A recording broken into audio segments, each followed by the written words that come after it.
So I am going to hand over to James in a minute. He snuck in just as we were just chatting amongst ourselves there.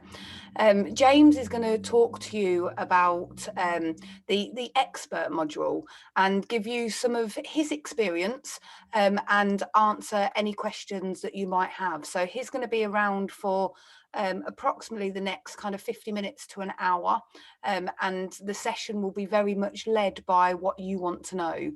He has got thick skin, so do feel free to ask him any questions. He'll tell you if he wants to answer them or not. If you've listened to the podcast, the expert module podcast, it was James that I was having that conversation with. He is one of the very early facilitators from TAE.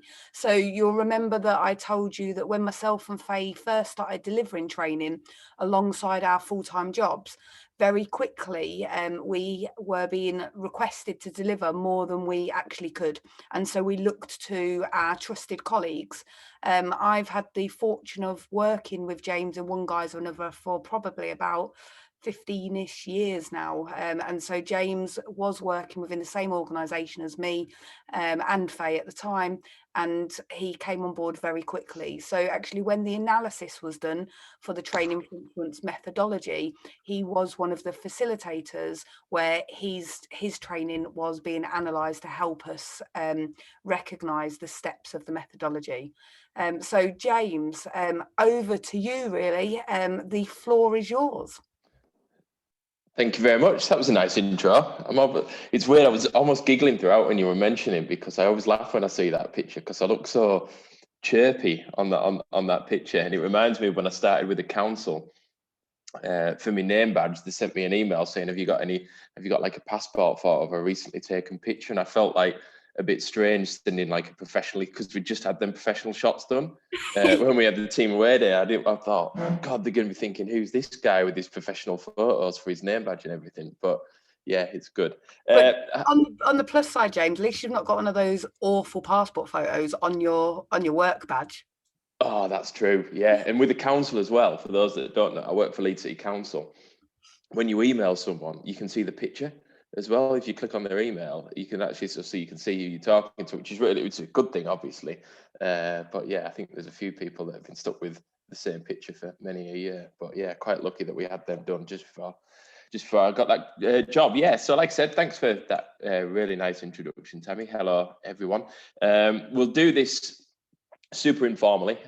So I've got literally 2 slides that I'm going to go through that I prepped for today, and then we can just have more of a conversation. I had a catch up with Becky about this last week as well, to kind of discuss some of the things that you're concerned about or wanted to know a little bit more about, and then yeah, we can go from there.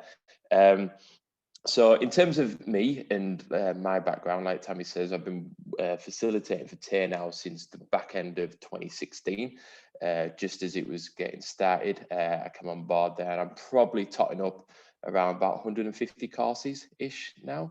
And it's interesting because I was kind of like just tallying them, the ones I've done, because in terms of like the subject matter and the expert part of the methodology, I'm very big on finding not necessarily your comfort zone, but finding the things that you're confident about and recognizing the things that you're passionate about and recognizing the things that you want to actually do.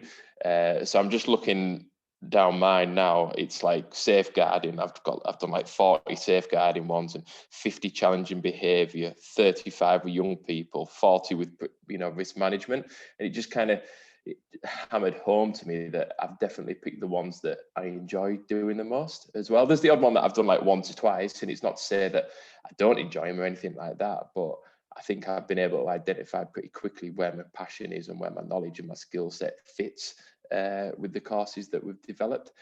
So let's have a look. Can I share my screen? Brilliant. Yeah, I can. Let me just get this. Like I said, I won't spend I'm not going to make you look at slides for too long. Okay.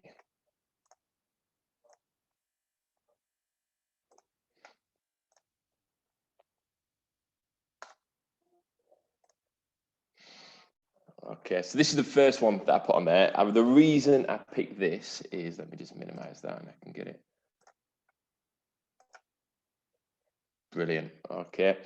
So some of you will have seen this before, some of you will be completely new to it. I won't labour it too much, but this is a slide and a diagram that I put up in the majority of the training courses that I deliver. So like I said, the ones that I deliver the most, anything to do with young people, anything to do with challenging behaviour, risk management, sexual offending, and safeguarding as well. And the reason why I like it so much is because it fits every single one of them really well. And I genuinely do think it could fit any training course. Myself and Becky delivered the challenging behaviour training just last week to an organisation. And I think this set up the day really, really nicely. And I'll take you to another quote that we got on the feedback following the day that highlights that. I refer to it as frame of reference when I'm working with adults or professionals or anyone like that. However, if I'm working with young people, and when I refer to young people, I'm talking probably in and around the age of 12, 13 and below, I refer to it as window of your world. Okay.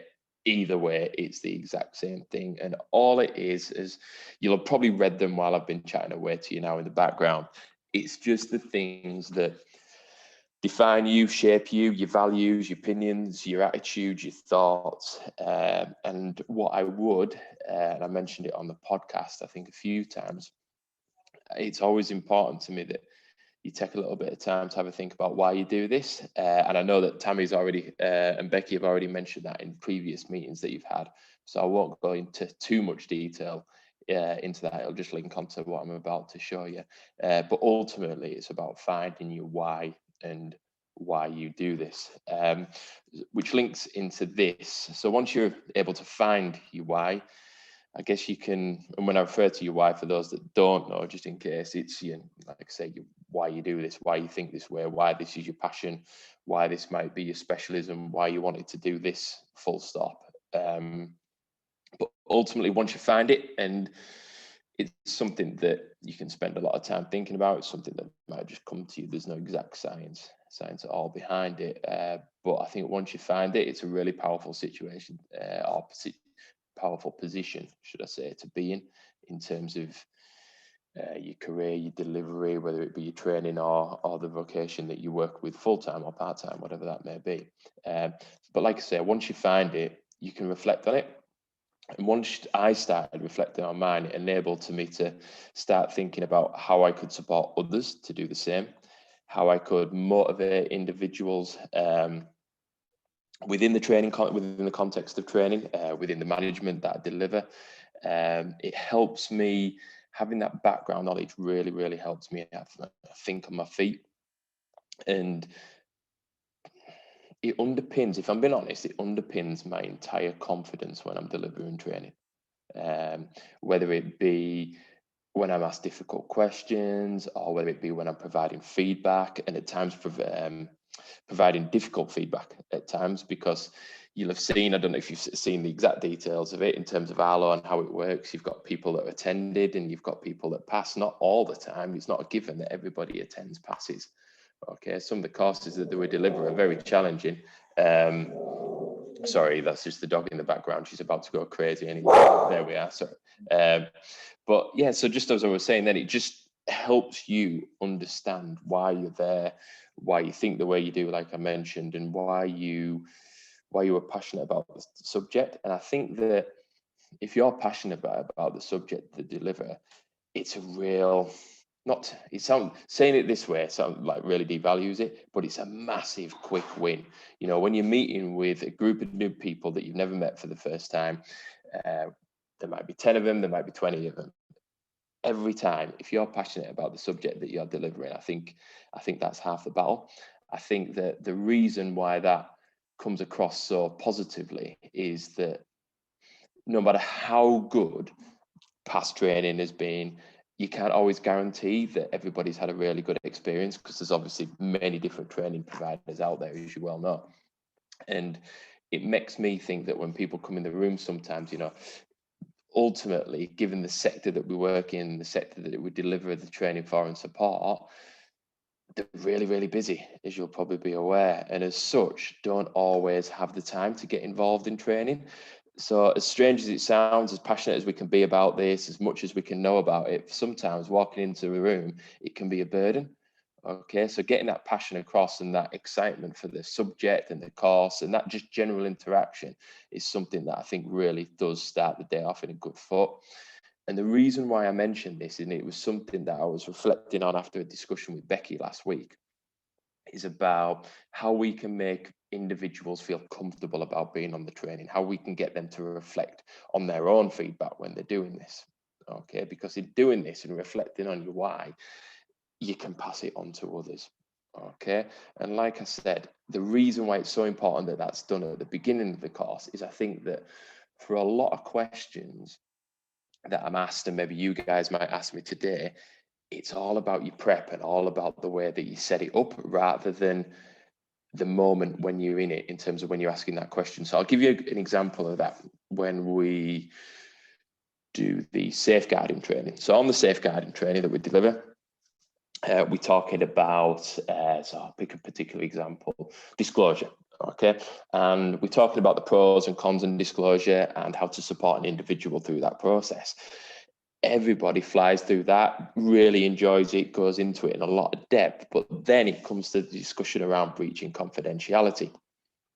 And I must have been asked 20, 30 times over the years, how do you go about breaching confidentiality when you're in that situation? And my answer is that it's not about when you're in that situation. Okay, it's how you prepare for that situation. The amount of times where, and you know what, I've done it myself as well when I first started out, that you've done an assessment or a risk assessment and you've gone, oh, by the way, if anything that you say today during today's assessment presents a risk to yourself, others, or those around you, then I'll have a duty of care to report it. Can you sign here to say that you understand that? And then just moved on. That is something that I think is quite unfortunately common practice. And what I explain to the learners and delegates on the day is that responding to disclosure starts with that conversation. And the more prep you do in terms of explaining, for example, what that means, maybe giving some confidential examples of exactly what that means, the better prepared you are when you're going to breach that confidentiality, because you can refer back to that conversation and explain really clearly why this is the same and why you're going to do it. Okay, so that will probably link into some of the conversations that we're going to have in terms of enabling feedback. And something is really interesting as well, because every time, spoiler alert there, every time that we talk about like the word expert, because I don't necessarily think of myself as an expert. I think is it Alex that does the social media, Tammy, as well. I liked it today because I thought it was quite cool because she put a picture up of Liam Neeson from Taken and about the specialized skill set that he's got and how he's an expert in a particular field, obviously quite different to this. Or who knows? I don't know who's in this room. You never know what people's skills are. But it really did. It made me smile and it made me think a lot as well, because I don't think there is such a definition of an expert. I think that maybe just comes across naturally as you develop your confidence in your subject matter. And it's certainly not a case of staying in your lane. It's about identifying your subject matter and developing that subject matter because you've got a genuine interest in it as well. You'll have seen there's so many courses that Tay deliver, and they're all awesome, don't get me wrong, but I need to be excited about the course that I'm delivering and looking forward to it. Otherwise, it'll probably come across as quite flat, I think, because there's a very big difference between an individual that can train and I've been in sessions where somebody has just gone through the slides through the day, and it's been okay. I've taken a little bit from it. I've made a few notes, but it's the conversation that I thrive on most. I remember this is going back probably about 2 or 3 years ago now, where myself and Faye delivered a course on understanding the criminal justice system. And it's a great course, don't get me wrong, but it's a ridiculous amount of slides because it is just information, and people are coming to that session for that information, for that detail, and that is the best way to deliver that. But I remember thinking when I felt like I'd missed out on a bit that day because I'd missed that interaction, that conversation throughout the day. Okay, so like I said, that's why I deliver the courses that I do. And I think this sums it up. It's as if like it's almost a here's one I prepared earlier, but this is some feedback that me and Becky got last week.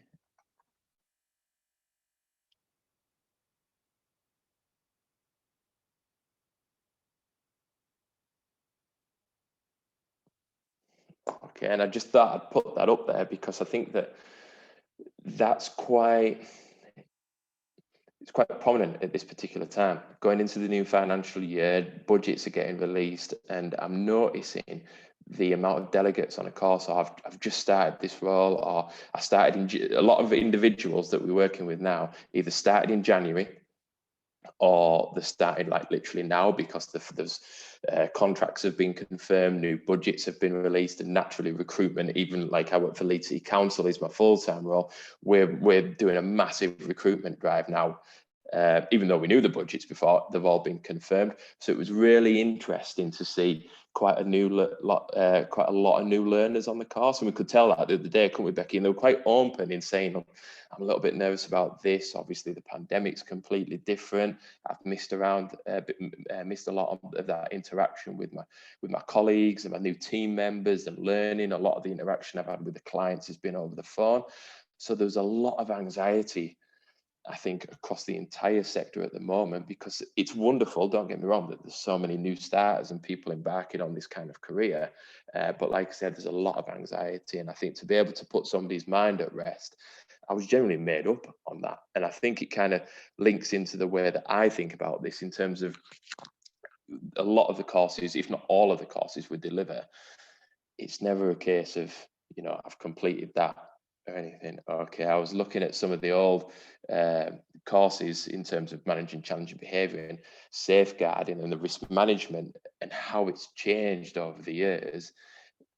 They're so totally different as well. Even I guess since you came on board as well, Becky, I don't know off the top of my head how long has that been, but how many times has the safeguarding probably developed and changed, and the way that it's delivered and the functionality in terms of now delivering it on Zoom has changed. So yeah, ultimately lots of change. And I think that the way that I personally feel that I've been able to get through that change and managing that change is having a self-awareness and a confidence in the subject matters that I deliver. And that comes from that genuine bottom line interest, and wanting to learn more. And you'll see it depending on who you follow on different forms of social media. There's a guy that I've worked with on and off, and we've kind of worked in similar fields now for about 15-ish years. I first met him when I started volunteering for the youth offending team when I was 19, and he's just released his second book, and he put a quote out there the other day from it, and it just blew my mind as well. And already I've started implementing it into my practice, and it just made me think. I'll tell you what it was, because it kind of fits in well with this. We're doing tons of work on voice and influence at the moment in terms of engaging young people in the community and shaping the way that the service looks. And it's all about giving young people a voice. Young people don't have a voice, so let's give them it. And he put a quote there, and it was about that's completely the wrong way of looking at it, that young people and a lot of individuals that we work with, they do have a voice. They've just got no idea how to communicate it, and it's our job to get the best out of them and figure out, that voice might be complete silence. It's our job to facilitate that voice being developed and coming out, not because they don't have one, but because we just haven't been able to identify it yet, nor have they. And I think it's quite similar to what we do in terms of the facilitation, supporting individuals to learn a little bit more. And there's all sorts of ways that can manifest itself, and especially something that always comes up on the safeguarding, and I'll spend about 15-20 minutes talking about it, is that naturally when you work in, and I'll hopefully we'll find out a little bit more about what you guys do as we're having a conversation when I've stopped talking in a couple of minutes, but what I do on the safeguarding course is make sure that people are aware that safeguarding is something that is moving on a daily basis. And I think far too many times I've seen it where people have been in posts years or even months at times. And I look back on some of the individuals that I've managed over the years and think, about how, yes, safeguarding is a core of what we do, and it should be something that we know a lot about and comfortable with, but that doesn't happen by default. And I worry, especially in the sectors that we work in, that people are years into a career down the line, they're not confident in safeguarding, and all of a sudden, saying to your manager, look, I say I'm confident in my job, I can do X, Y, and Z, but I'm not sure about my safeguarding. It almost feels like a personal failure when in fact it's not.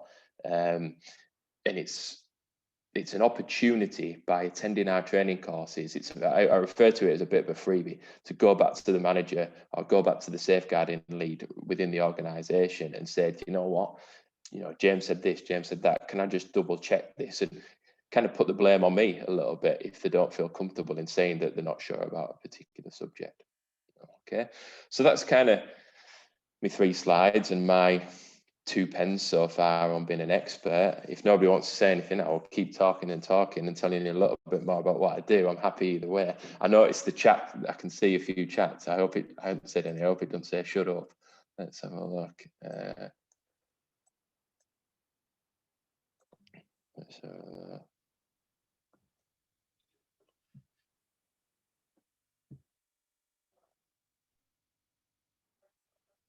Oh, sorry, EDI, equality, diversity, and inclusion is what I refer to it as. Let's have a look. Oh, sorry, Sophie's already put it on. Sorry. Okay, sorry, I'm scrolling down the chat there. Yeah, good job I got that right. That'd have been embarrassing. Right, brilliant.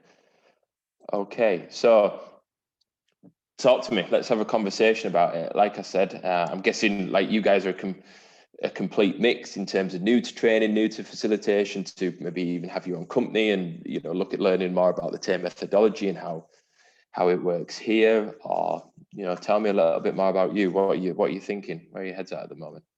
James, will you just stop the slide share so people can see each other on the Sorry. screen? Yeah, there we are. Awesome, thank you. You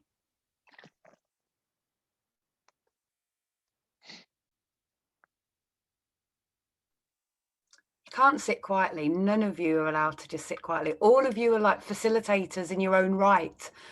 So you know what that's like, that bit of silence as somebody waits to volunteer. There were loads of questions over the last week when we talked about expert, and actually, James, some of what you were saying, the people in this room said the exact same. I know, Jordan, you put something today, I think it was on Facebook, about the confidence, the importance of confidence, didn't you, with regards to kind of the expert element of it as well. And I know, Becky, you've talked about how previously, when you were first starting to deliver, you had experience in one area but not in the other. And so that you took your school's experience and kind of matched it with somebody who had that mental health experience, didn't you? So yeah, absolutely. I think what we got to last week was that you don't have to have worked in a field for a lot of years to deliver the training. There's a mixture, isn't there? There's getting that balance between having the confidence. I know people in CAMS who know a huge amount about mental health and young people, but I would never stand them up in front of a group of people to try and train them in it because it wouldn't go well. And Kathy and I work together, so she can attest to that. So it's getting that balance, isn't it? Equally, I would never stand up in front of, so we've been asked to do some training just recently on anxiety and self-harm. Now, I can do the work on anxiety, but self-harm is something that I haven't trained on specifically. I do youth mental health first aid, but equally, I would always, CAMS is Children and Adolescent Mental Health. Apologies for the acronyms. So I'm reaching out to my colleagues who work for CAMS to make sure that we either do it together or they are looking at my training and checking. And I would never be in a training session and say I knew something that I didn't. So I guess it's about finding that balance. But the training I do now is completely different to what I was doing when I was a Senko in a secondary school, because I have worked with other people, and I think what I really liked about what you said, James, was about being an expert. It's not about knowing everything. It's about wanting. It's almost like wanting to know everything. It's about wanting to learn more. And if you have got that passion, then you won't be put off if someone in your group asks you a question and you don't know the answer to it, you'll just go off and find it, or You'd you be won't. excited about finding it out together, won't you? Exactly. So I think that's the key for me. Yeah, and I think what I liked about you just mentioned about confidence then and where it comes from, and I think it's important to acknowledge that it's not it's a continuum, isn't it? Confidence, it can last for months, it can last for years, and all of a sudden it can just be taken away from you, and then all of a sudden it can come back. I remember this was when both myself and Tammy were working for a previous organisation, and there was a delivery of effectively a very large conference, and there must have been about, maybe I'm doing a disservice here, 70, 80 people in the room, Tammy. When was it? The one at the female prison near York. 140. 140, yeah. So wow, really did that a disservice there. I said 70, so I was 50% off. It was in preventing sexual harm, wasn't it? Yeah, absolutely. Yeah, it was. And we'd had a conversation a few days before, and Tammy had asked me to do a particular thing and talk. I was like, yeah, no problem, absolutely. Went home, prepared it, no bother. Saw the 140 people there on a morning and just panicked as well, and managed to get through it and hopefully kind of figured it out along the way. And it came across really well, I believe, and we got some great feedback. But I was super confident driving into that conference that day, and then just literally moments before it disappeared. But ultimately, then you start thinking about, what's the worst that could have happened if I'd have completely froze up, then Tammy or Faye would have probably jumped in and we would have had the conversation in a very similar manner as well. No, And we'd have just let you fail. You'd have pointed and laughed. But yeah, and so I think it's important to know that it can come and go. And I think that going back to what I was saying earlier about having the confidence in your subject matter, I think makes a massive difference, because then you've just got a bigger mattress to fall back on when you do lose that confidence. Yeah. Can I just say, I found it really interesting I always tend to get a lot of people who are either they've been there a long time or they're brand spanking new. So it can be very daunting for some of the stuff that gets delivered to them, because can be pretty highbrow. Mel, how do you? Sorry, Mel. In one sentence, just tell James what you do. Oh, sorry. I'm a barrister who specialises in social housing law. So I train on social housing law to local authorities and housing associations. Sorry, James. But no. How do you deal with that? I'm interested in how you deal with it, because I have difficulty with it, I have to say. Sometimes the confidence side of things is really good, but if you get into a room with somebody and you know your subject, you've prepped your subject, inside out, stood on your head. I've been a lawyer for 25 years, so and that's not, I am confident in my subject because that is all I do. But you get somebody sit there go, no, it's this is how you do it, and this is how it's done, and that side. And sometimes I find myself going, well, is that right? And you think to yourself, no, I know damn well it isn't right, but it's rocked you, if you see what I mean. And I need to stop and I need to think about this. And then I can see all of these new people looking at me going, please tell me that she really knows what she's talking about, because we're absorbing all of this, because we need to know all of this for how we do our job. And you're thinking, oh my God, have I got this wrong? That I find that sometimes does rock my confidence. I know. I go away and have a look at it and have a conversation with myself and think, you idiot, of course it's right. I've prepped this within an inch of its life. I know where I'm coming from, because it has to be right. Do you see what I mean? 100%. I refer to it on the Managing Challenging Behaviour course about how we take away, naturally as human beings, don't we? We take away the negatives. If 3, 6, 9, 12, 14. If 14 of you, said to me at the end, oh, thanks, James, that was amazing, and one of you said, Jesus, what was he talking about? I'd be thinking about that one for the rest of the night. And for me, and it's happened on a few occasions, especially when we're talking about the sexual harm and the fact that, the sexual harm prevention orders and the statistics, when we put that up as well. It's about coming back to them as well, and justifying is the wrong word, because it's the facts, and that it as well. I've always taken a step back, moved on at that time possible, and come back to it as soon as possible. Okay. And there are sometimes it's a mixture of addressing it and addressing it back within the room, but also we can't change everybody's opinion, and it's about accepting that, or we can't always keep everybody happy at the same time, because if people are going to think about it a certain way, we tell them the sky's blue and they think it's green, and we've proven it to them, there's only so far that you can go, isn't there? And I see it a lot. The one, when you were talking just then, and I was thinking, when they say something different and they say it's this and stuff, I get it a lot when I'm delivering the sexual harm training, and we're talking about females as offenders as well, because I've delivered training to very competent social workers, for example. So not just anyone, I'm using social worker example there. And I remember delivering this training once, and there was an individual that just could not get their head around the fact that females offend as well. And, we're talking about statistics, etc.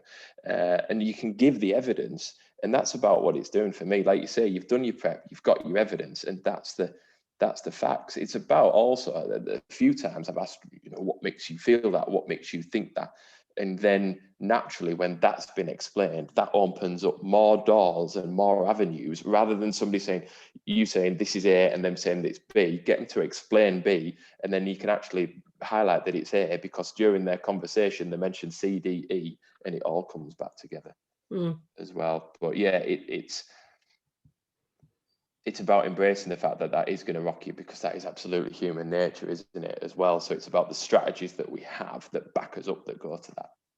And not coming back, sort of literally going snap straight back saying, no, as if to say you're wrong, because then that's not a good reflection on what it's somebody's interpretation, someone's opinion. This Domestic Abuse Act thing I did this morning, obviously I put all the facts in about male victims as well, and there was a lady there and she just wasn't having any of it. She was just going, she thought, well, no, this is about female domestic abuse, that's what the domestic abuse bill's for. And I said, it's for everybody, it's completely inclusive, it's for everyone, and there are male victims as well, there are a lot of male victims as well.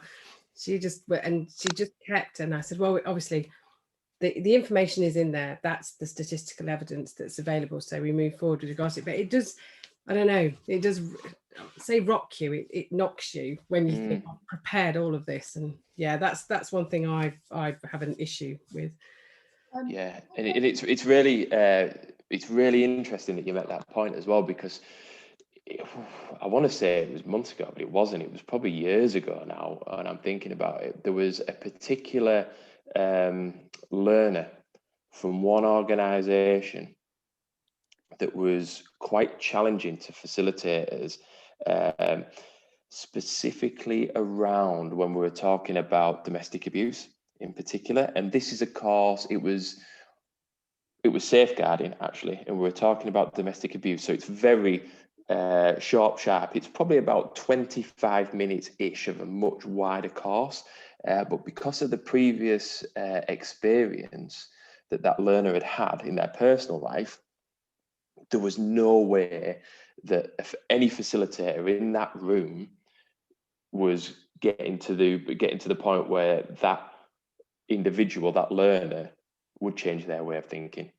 And it gets to the point sometimes where you just got to make peace with that for various reasons. And what's really good about Tay in particular, as well as I remember speaking to Tammy about that, and there was another facilitator involved that had a similar experience, to the point where we also did co-facilitation, and there was so much more to this learner that we had no idea about. The organisation hadn't mentioned it, but as part of looking into it, it meant that this individual got a lot more support. Okay, because it certainly wasn't coming from a place of, I tell you what, in fact, it appeared to other learners on the course, if they didn't know anything, if not knowing it appeared like this learner was being quite difficult and challenging in the situation. And having reflected on that and looked further into it, that certainly wasn't the case at the time as well. So again, it's not just about what you do there and there in the room, what you do there and then in the room when you're going back to them, but also following the course as well. So there's some quite, I don't know how much detail you know about this, there's quite a robust pre and post course level of feedback as well, and that you're not on your own when you're facilitating with TATE or other organisations, for example, but it's important that you have that wraparound too.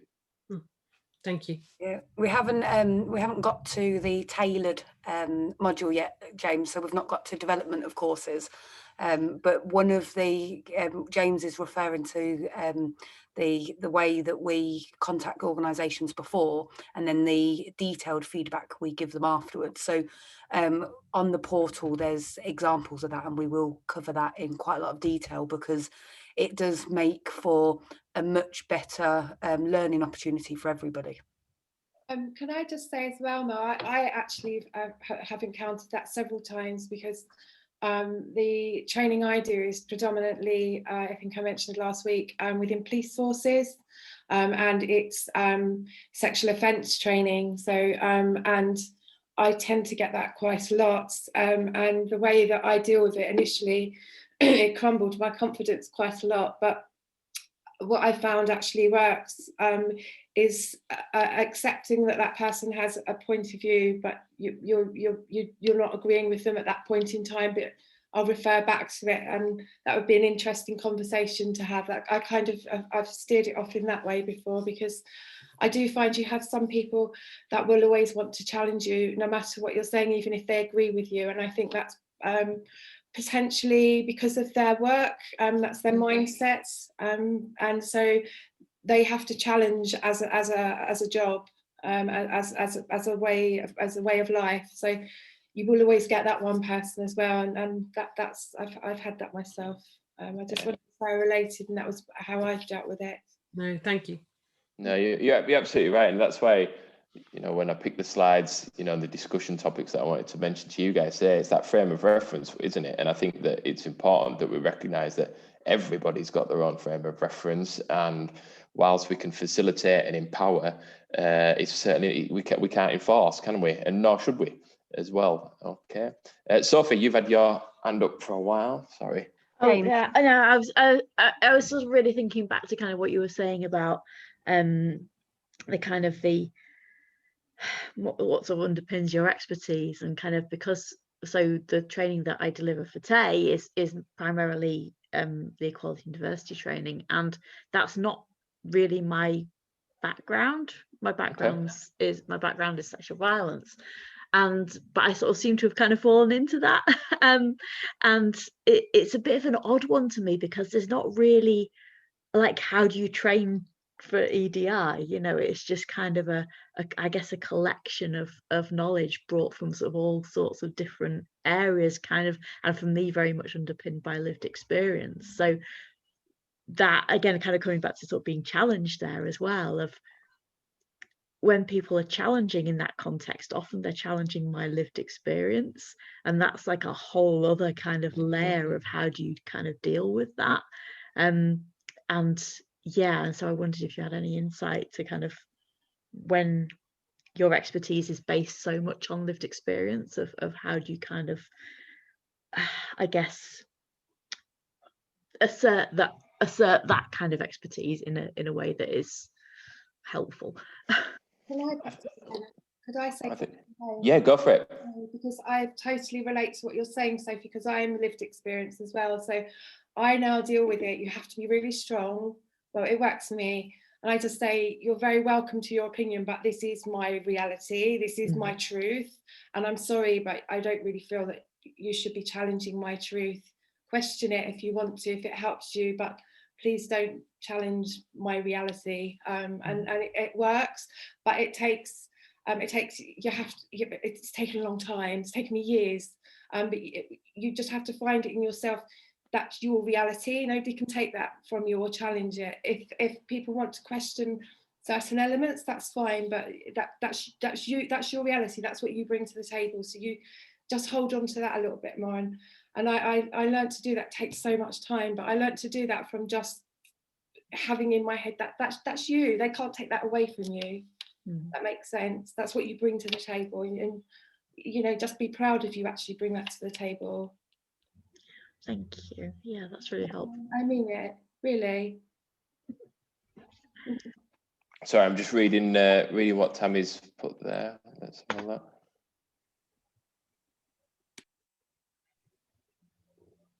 Oh yeah, absolutely. That was intense, wasn't it? Wow. I remember, like, I was texting Tammy at the break, saying, "Can we have a chat at lunchtime? You're not going to believe the discussion that we're going to have."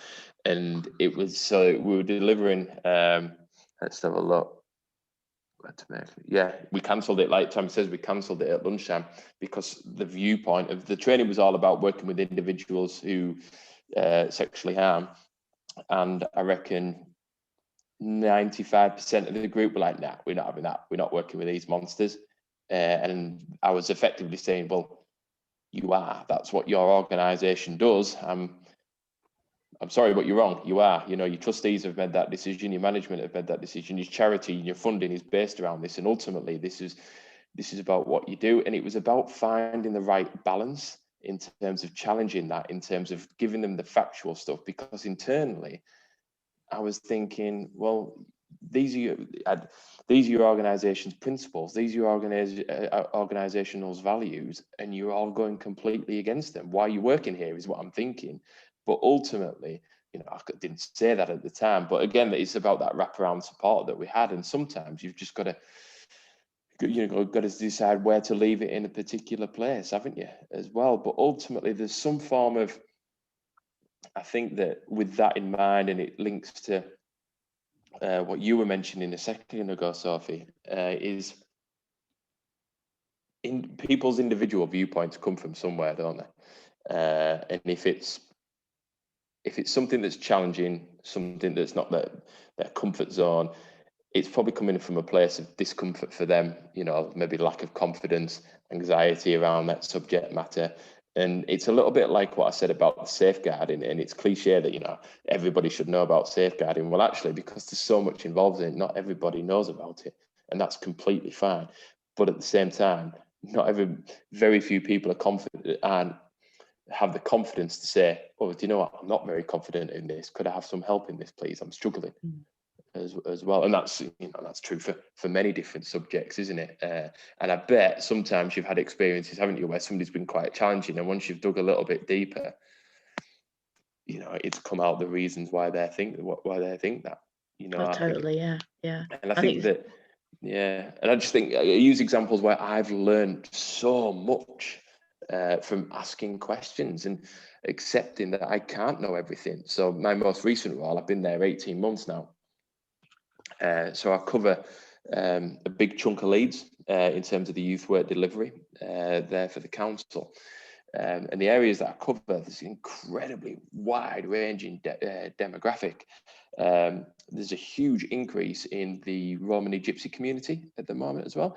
And my knowledge on that community is so little, okay? But I acknowledge that, and I'm more than happy to ask questions about it. And it's really helped me, especially over the pandemic, where communicating effectively with that community and young people from that community has been so important. But if I'd been, you know, held back and say, well, you know, I know about working with this community, and that's my background, I wouldn't have been able to do a lot of the work that I've been able to do in recent months. Yeah, As well. absolutely. Right. Okay. Yeah, we So, had sorry, go on. Sorry, you're saying?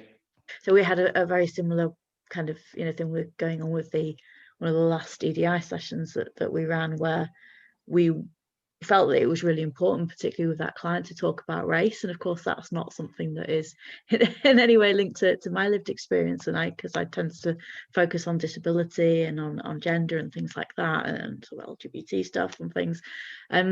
But particularly with the SAW report having come out, it was really important that we talk about that. And also a large portion of their workforce from BMA backgrounds.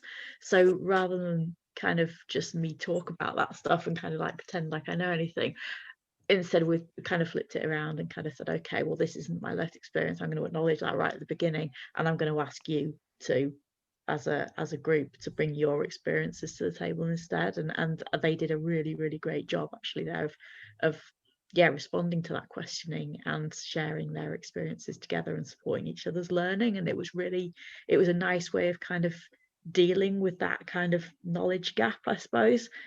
Yeah. I think I could do that because there was really solid knowledge, kind of expertise, I guess, coming from on the rest of the topics that we were discussing. And so that kind of gap didn't feel like a failure it felt like a learning experience, I guess. And that's absolutely how we've got to embrace it, isn't it? You know, you can't, nobody can meet every single demographic. It's impossible. You know, if you just look at race, for example, you've got one, you know, it's the way that it is, and you can't hit every single demographic in respect of that. So there's only so much lived experience one person can have, isn't there, as well? So no, that's a really good point. Amy, you've had your hand up for ages, sorry.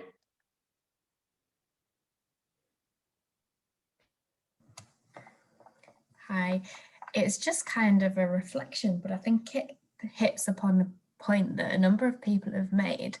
And it was just an experience that I want to share of when I first started out in my role. And it was the first team I'd ever worked with, and they were quite emotional and quite opinionated, and basically were telling me, we don't have time for this.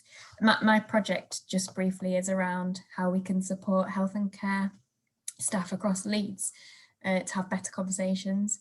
So my project is called Better Conversations, and it's about promoting a coaching approach.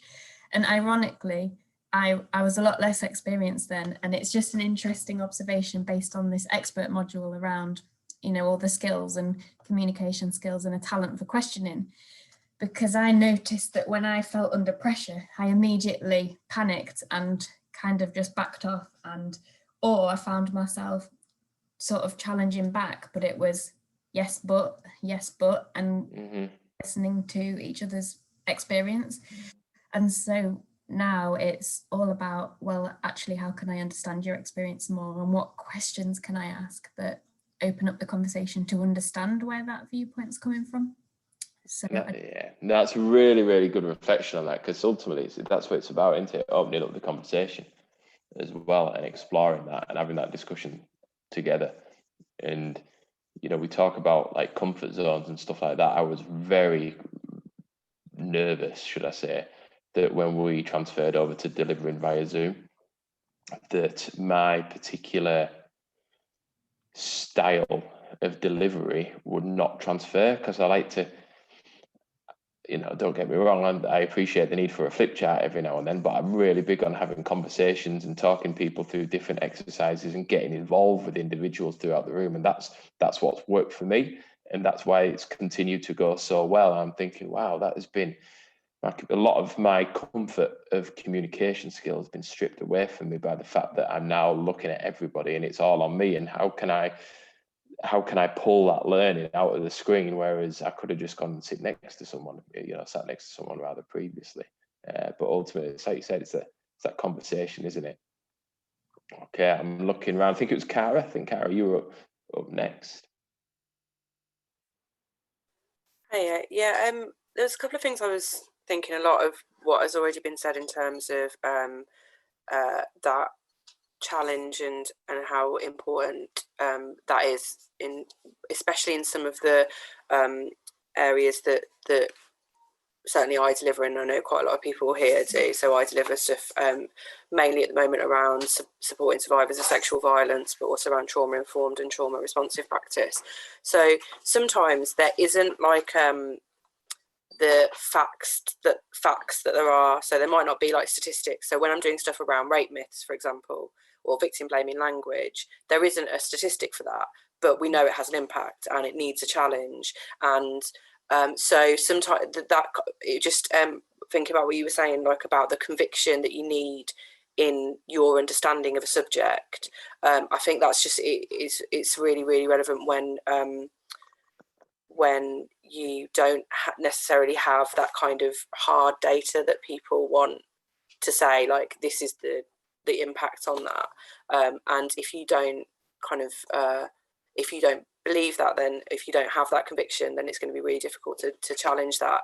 But I've also completely had what Mel said, where I've had people kind of, and not so much recently, because I've really just stuck to my guns of, no, this is, you know, this is what I think, and this is what my organisation thinks, and this is the line we're taking with this.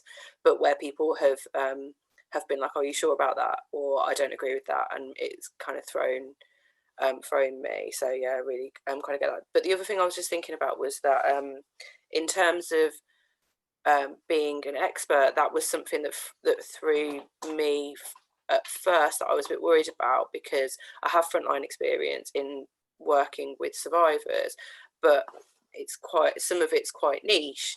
And I was just wondering, in terms of those kind of transferable skills, when you have that, like, I'm very much an advocate for like relationship-based working and working in that way, in that trauma-informed way.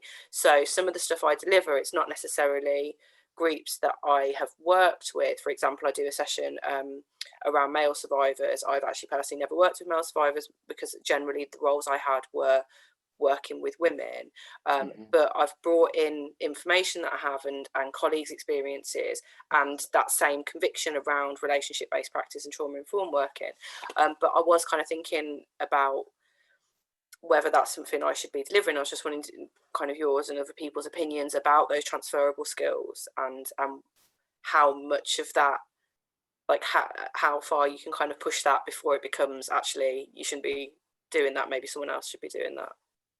I think it comes, for me personally, it very much comes down to the individual in terms of whether you feel comfortable delivering on that or not. But I think what you said about transferable skills is absolutely bang on.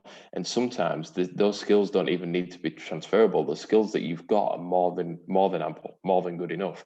And I think that it's just because somebody has a completely different skill set, it's not necessarily a pro or a con. It's about how you get to that end goal of facilitating that learning.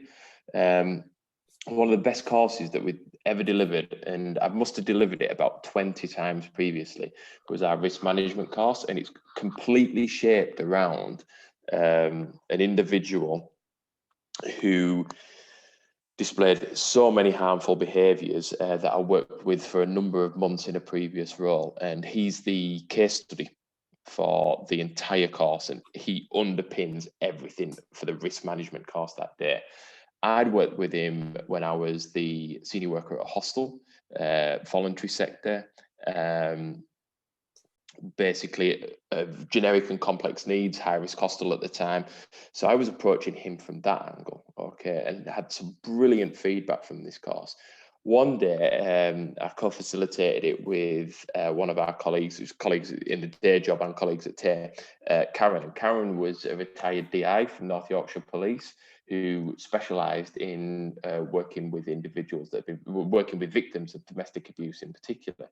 She knew the individual from obviously a statutory perspective in terms of an alleged offender, effectively. So it was so interesting that we had very different ways of approaching the work that we did that worked with that individual, but ultimately the end goal was identical as well. So sometimes it's just about recognizing that, yes, you've got transferable skills, but not always doing yourself a disservice as well. The skills that you've no doubt got are more than good enough. Me personally, I've got very limited experience of working with female perpetrators as well. Naturally, so statistically, it's a lot less, isn't it? Work with tons of male perpetrators, okay, and there's not just the professional element of it as well, there's the personal element as well of it as well. My frame of reference, I enjoy working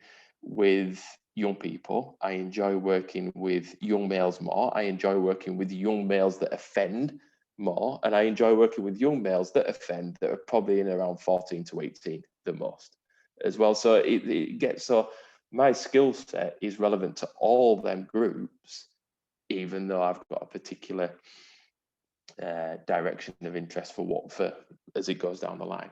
Does that answer your question? Is that okay? Yeah, definitely. I think it is just kind of getting that idea of what an expert is, of somebody like a professor who knows everything about all those subjects, and kind of actually putting it back to that practical application of for myself, how you work with people in the best way.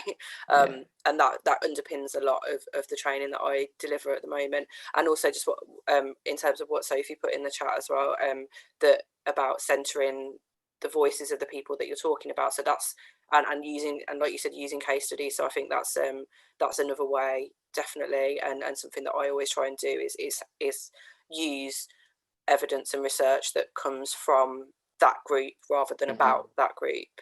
whoever I'm talking about, whether it's survivors of sexual violence or domestic violence, whatever, that you kind of centre their voices as well. So yeah, absolutely, really good point. Louisa, do you have another question, or is your hand up from before? I do actually have a question. Have you ever trained and delivered with digital integration? No, but in terms of like actually delivering a course on identifying how to increase digital integration. No, it's because what I'm looking at doing, and I'm looking at probably doing it soon. I've got an app. It's not quite been approved yet. It's been in for a week now, but never mind. But I'm looking at actually integrating part of my training with based around the app to get people more engaged with it, and perhaps for those people like we were discussing earlier, to if they've got something they want to challenge, it's something that could be brought up at the end of it. I'm just wondering, what would your view be on that? What in terms of, sorry, I don't quite understand, in terms of what the app that you've created, or the... No, for in terms of engagement with my audience. I've designed sort of platform to go onto an app, which during my training, I'm looking at having them involved in the actual process of the way the training's going, with sort of questions that go in via their phones whilst I'm training them. So a little bit like, Okay. do you mean a little bit like Slido? I don't know what Slido is. Well, you will do later on this session, because we're going to use one of the integrations. But there is an app that's called Slido. There's other versions of it, but Slido's our favourite, and that's the one where there's guides in the portal when we open up the online stuff for you tomorrow. And what Slido does is it allows you to program any questions, and then people can reply to those questions, and it comes on the presentation. You can do, it can be statements so that word clouds come on the presentation. It can be questionnaires and quizzes and things like that. So it's not a specific one, because I know your app is really specific for young people, isn't it? That's it, yes. So it's not a specific one for young people, but it can be programmed to ensure that your training is interactive. And it's one of the things that we're going to really encourage is, as we get onto online, is really, if you're doing live online, is that interactivity. Lovely. Have you actually delivered yourself using it? Have you done any training yourself? Yes. Me or well, we do all the time at Tay, so I have lots of times. Becky's done it about 10 times more than me. Maybe I'll have a conversation with Becky. Oh, that's really helpful, brilliant, because it brings you back to those questions and being able to sort of back to what this conversation is about, being able to sort of think on your feet and deal with things. Brilliant, thank you. That's really helpful. Thanks, Danny. Cara, is your hand up from before, or is it a new one?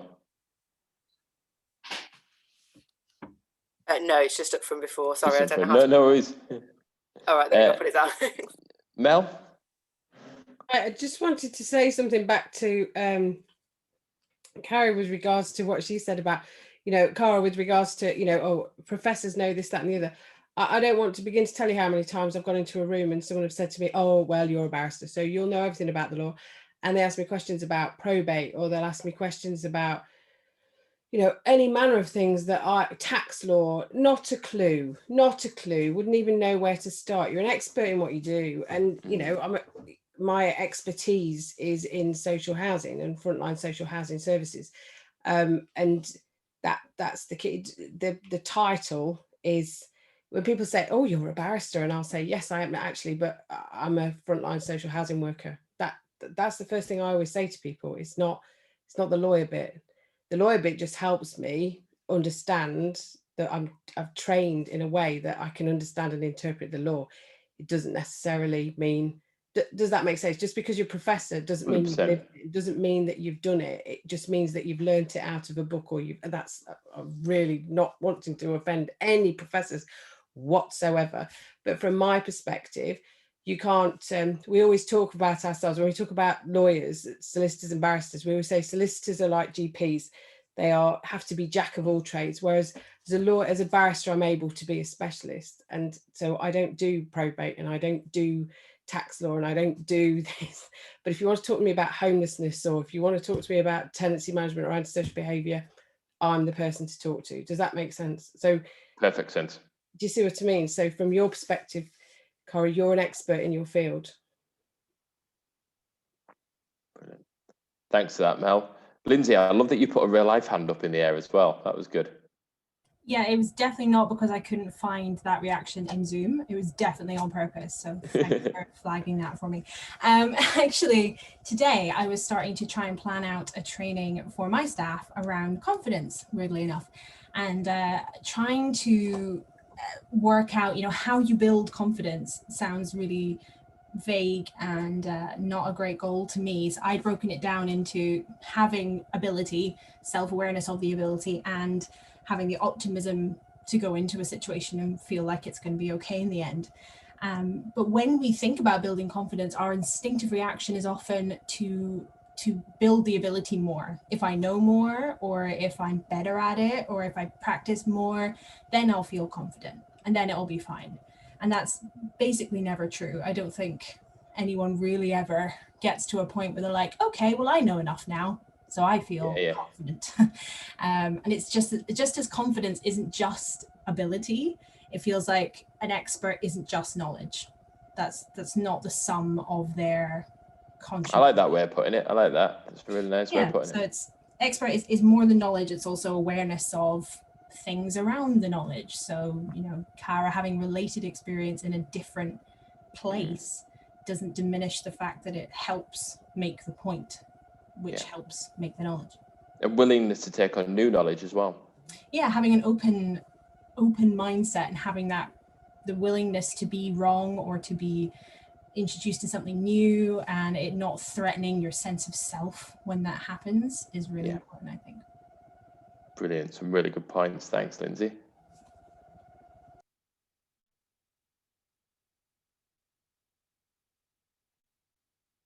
Anything else? Anything else that you want me to flag up, Tammy, or anything like that? No. Sorry. Go for it, Nina. No, I was just going to say I found the discussions around confidence really useful, because that is one of my biggest obstacles, I guess. I work in accredited programs within probation services. So I'm a treatment manager, but I was a facilitator for about 13 years prior to that.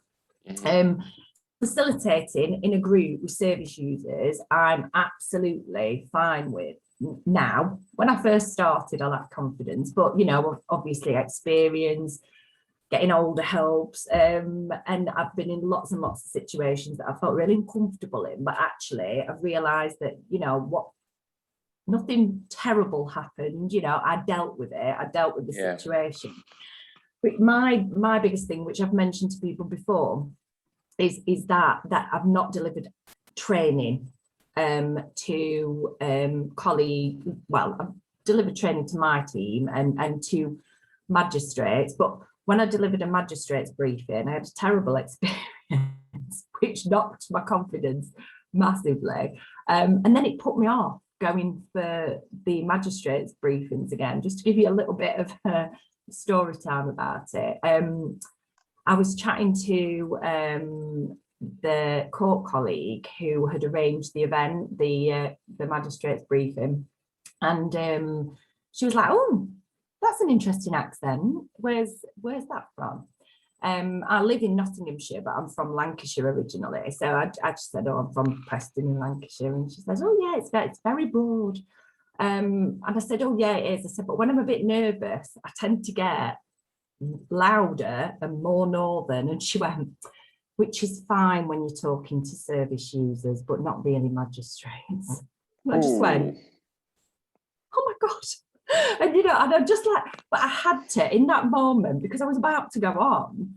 And in that moment, I just had to internally laugh about the situation, because otherwise I think I'd have just ran. I'd just gone. And I just had to laugh and think, actually, this isn't about me. This is about you and what your thoughts and opinions are. And actually, me having a northern accent doesn't take away from what I know about this subject, which is a lot more than you probably do, you know. So it was really hard not to like take that, because I take things personally anyway, and I've really got to try not to.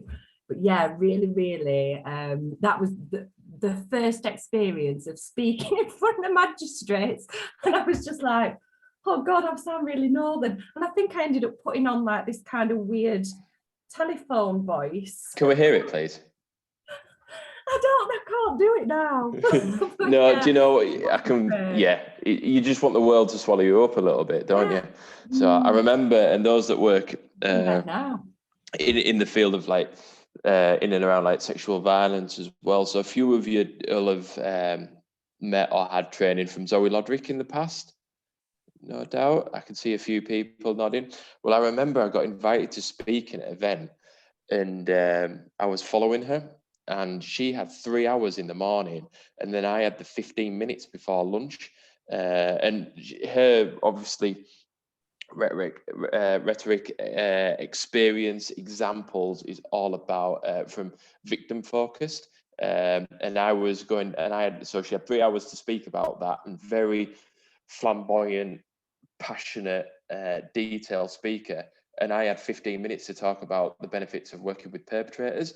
And I knew that subject matter inside out, and it was the importance of it.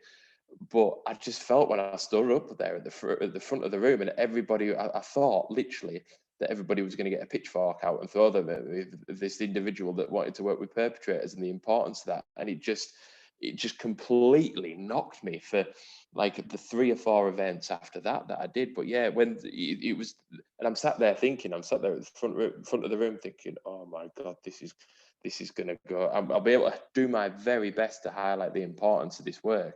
But yeah, it was a very tough crowd, should I say. But yeah, I completely understand why that'd rock you.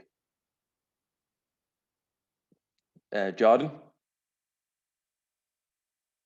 It's just interesting on Nia's point, and again, and what you just said, James. I've actually done some training with magistrates before, and it's so bizarre. You start putting on I started talking like that. Good afternoon. You do. It's so bizarre, because I was told, and I'm sure Mel understands this as well. You get told to call them your worships, which is, in my role in the police, was completely normal. But out of hours, when you're in a training session, you're thinking, really, is it still your worship? So you're not in an actual courtroom setting. And again, you get told to do that. But then, like you just said then, James, I don't know if anyone's met Hibbo Warder, the FGM speaker. I used to do my training session on witchcraft and child abuse right after her within the police force. And it got to the point where I had to change and beg her if she can go after me, because her training was so impactful about her experience of FGM and what she went through, and that, you know, the pictures were very graphic, that by the time I came on 2 hours later, everyone's mind was so just blown and just like amazed with what they've just seen and what they've been involved in, that all of a sudden what I thought was a fantastic presentation just didn't even cut anywhere near to what she'd done. So it's really, again, it's like, it's to say, sometimes about timing and in terms of how you talk and who you talk with, and trying to get that. I suppose that's probably more tailored, like we're going to come on to further on. But yeah, I changed my slot to get in the first slot in the morning when people are wide awake, not going back before lunch, and not going for the graveyard shift straight after lunch either.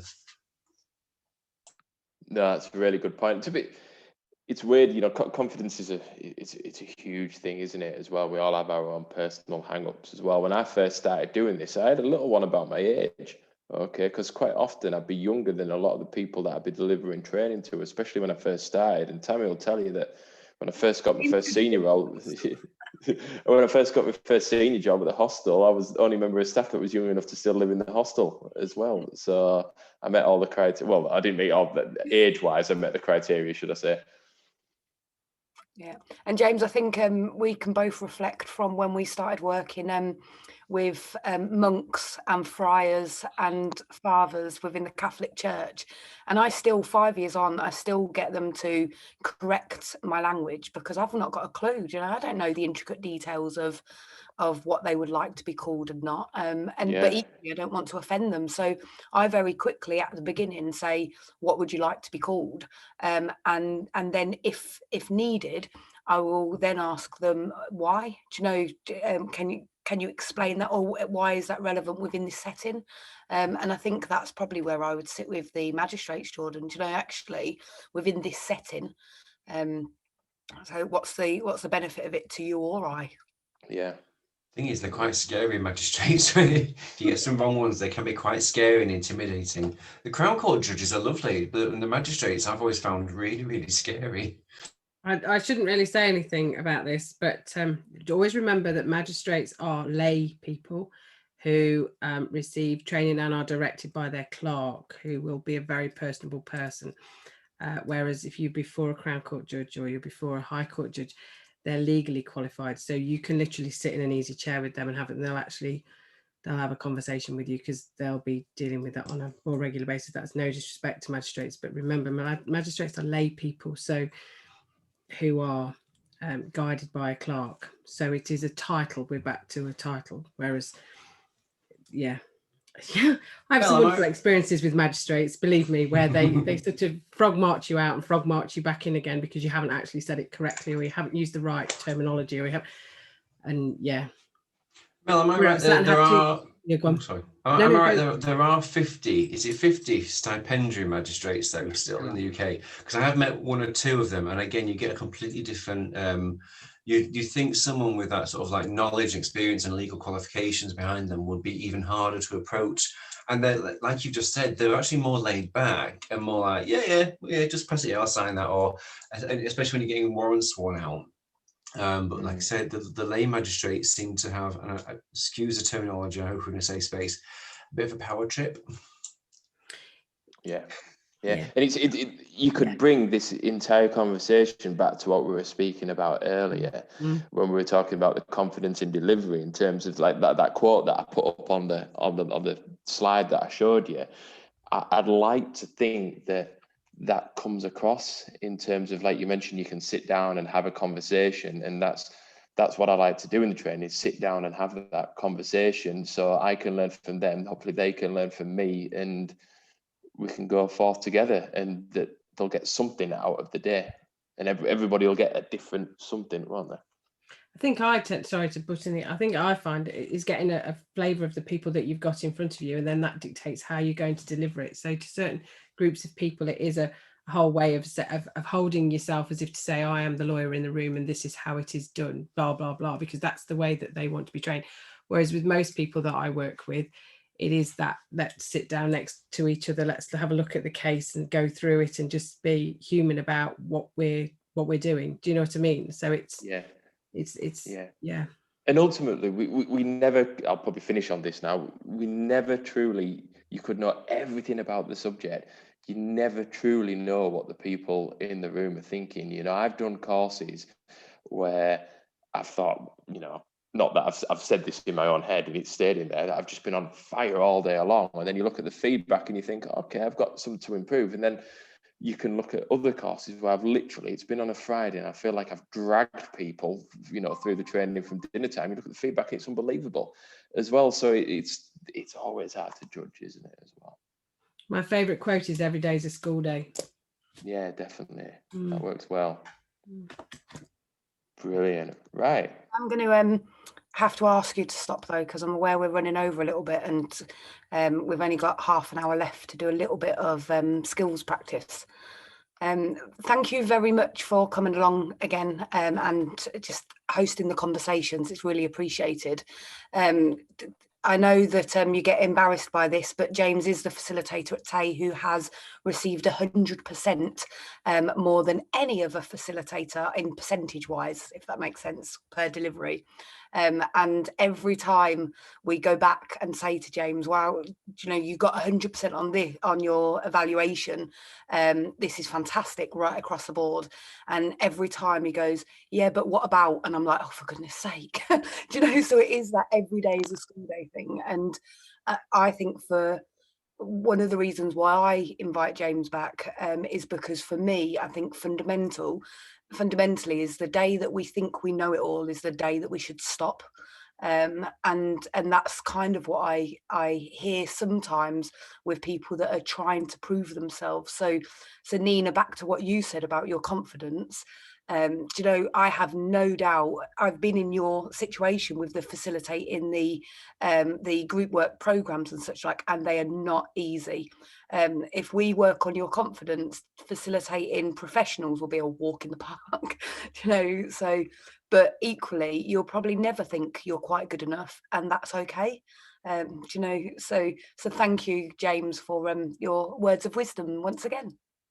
That I might put that quote you said about the 100% after what we said about the worships and stuff like that. I'm going to put that 100% feedback on my Twitter handle and make sure everybody knows it now.